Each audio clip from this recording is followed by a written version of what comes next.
श्री स्वामी समर्थ. नमस्कार मंडळी. आज आपण स्वामींचा मंत्र पाहणार आहोत.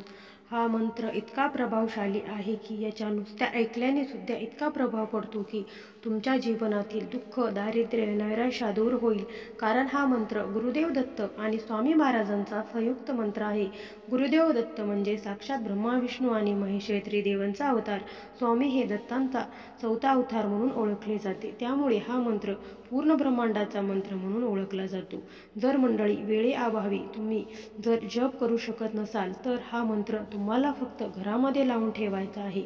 आणि मग बघा स्वामी महाराज तुमच्या जीवनातील सर्व दुःख, दारिद्र्य कसे बदलून टाकतात. या मंत्राने घरातील नकारात्मकता निघून जाईल, सर्व कामे मार्गी लागतील. हा मंत्र भक्तिभावेने पूर्ण ऐकला तरच तुम्हाला त्याचे फळ मिळते. कारण हा मंत्र स्वतः स्वामी यांनी सांगितलेला आहे. हा मंत्र कोणीही मनाने तयार केलेला नाही, तर तो मंत्र असा आहे आणि तो आपल्याला रोज एकदा लावून ठेवायचा आहे. तर हा मंत्र असा आहे की श्री गुरुदेव दत्त स्वामी समर्थाय नमो नमः.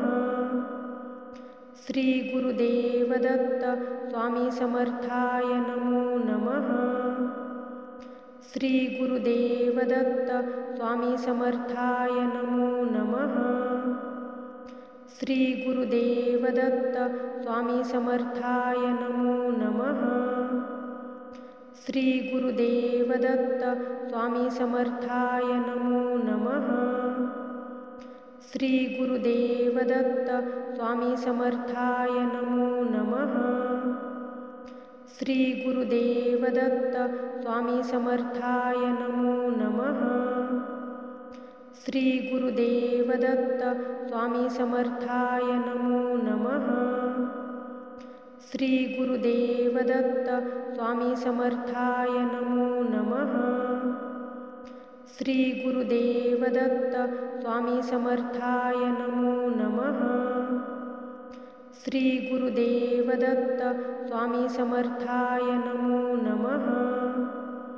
श्री गुरुदेव दत्त स्वामी समर्थाय नमो नमः. श्री गुरुदेव दत्त स्वामी समर्थाय नमो नमः.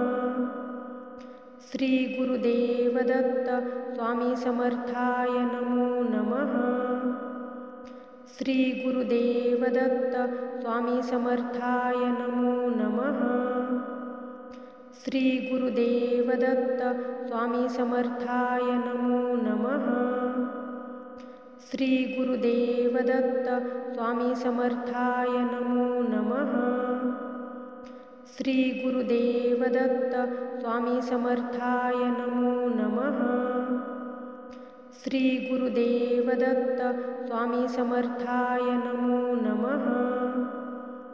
श्री गुरुदेव दत्त स्वामी समर्थाय नमो नमः.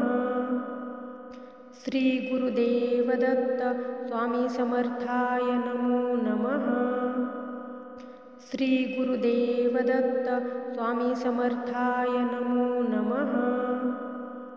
श्री गुरुदेव दत्त स्वामी समर्थाय नमो नमः. श्री गुरुदेव दत्त स्वामी समर्थाय नमो नमः. श्री गुरुदेव दत्त स्वामी समर्थाय नमो नमः. श्री गुरुदेव दत्त स्वामी समर्थाय नमो नमः. श्री गुरुदेव दत्त स्वामी समर्थाय नमो नमः. श्री गुरुदेव दत्त स्वामी समर्थाय नमो नमः. श्री गुरुदेव दत्त स्वामी समर्थाय नमो नमः. श्री गुरुदेव दत्त स्वामी समर्थाय नमो नमः. श्री गुरुदेव दत्त स्वामी समर्थाय नमो नमः. श्री गुरुदेव दत्त स्वामी समर्थाय नमो नमः. श्री गुरुदेव दत्त स्वामी समर्थाय नमो नमः. श्री गुरुदेव दत्त स्वामी समर्थाय नमो नमः. श्री गुरुदेव दत्त स्वामी समर्थाय नमो नमः. श्री गुरुदेव दत्त स्वामी समर्थाय नमो नमः। श्री गुरुदेव दत्त स्वामी समर्थाय नमो नमः। श्री गुरुदेव दत्त स्वामी समर्थाय नमो नमः। श्री गुरुदेव दत्त स्वामी समर्थाय नमो नमः। श्री गुरुदेव दत्त स्वामी समर्थाय नमो नमः। श्री गुरुदेव दत्त स्वामी समर्थाय नमो नमः। श्री गुरुदेव दत्त स्वामी समर्थाय नमो नमः। श्री गुरुदेव दत्त स्वामी समर्थाय नमो नमः। श्री गुरुदेव दत्त स्वामी समर्थाय नमो नमः। श्री गुरुदेव दत्त स्वामी समर्थाय नमो नमः। श्री गुरुदेव दत्त स्वामी समर्थाय नमो नमः। श्री गुरुदेव दत्त स्वामी समर्थाय नमो नमः। श्री गुरुदेव दत्त स्वामी समर्थाय नमो नमः।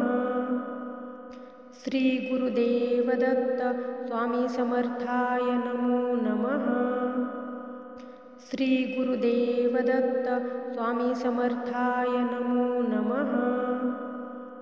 श्री गुरुदेव दत्त स्वामी समर्थाय नमो नमः। श्री गुरुदेव दत्त स्वामी समर्थाय नमो नमः।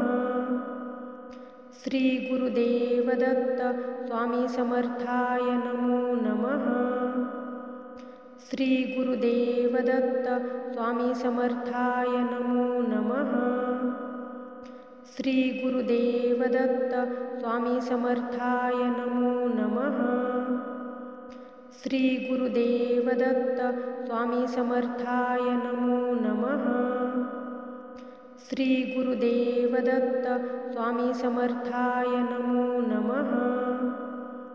श्री गुरुदेव दत्त स्वामी समर्थाय नमो नमः। श्री गुरुदेव दत्त स्वामी समर्थाय नमो नमः। श्री गुरुदेव दत्त स्वामी समर्थाय नमो नमः। श्री गुरुदेव दत्त स्वामी समर्थाय नमो नमः। श्री गुरुदेव दत्त स्वामी समर्थाय नमो नमः। श्री गुरुदेव दत्त स्वामी समर्थाय नमो नमः।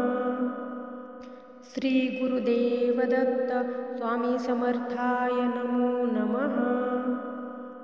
श्री गुरुदेव दत्त स्वामी समर्थाय नमो नमः। श्री गुरुदेव दत्त स्वामी समर्थाय नमो नमः। श्री गुरुदेव दत्त स्वामी समर्थाय नमो नमः। श्री गुरुदेव दत्त स्वामी समर्थाय नमो नमः।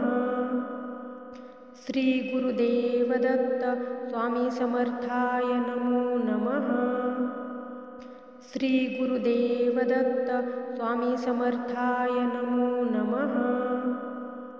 श्री गुरुदेव दत्त स्वामी समर्थाय नमो नमः। श्री गुरुदेव दत्त स्वामी समर्थाय नमो नमः। श्री गुरुदेव दत्त स्वामी समर्थाय नमो नमः। श्री गुरुदेव दत्त स्वामी समर्थाय नमो नमः। श्री गुरुदेव दत्त स्वामी समर्थाय नमो नमः। श्री गुरुदेव दत्त स्वामी समर्थाय नमो नमः। श्री गुरुदेव दत्त स्वामी समर्थाय नमो नमः। श्री गुरुदेव दत्त स्वामी समर्थाय नमो नमः। श्री गुरुदेव दत्त स्वामी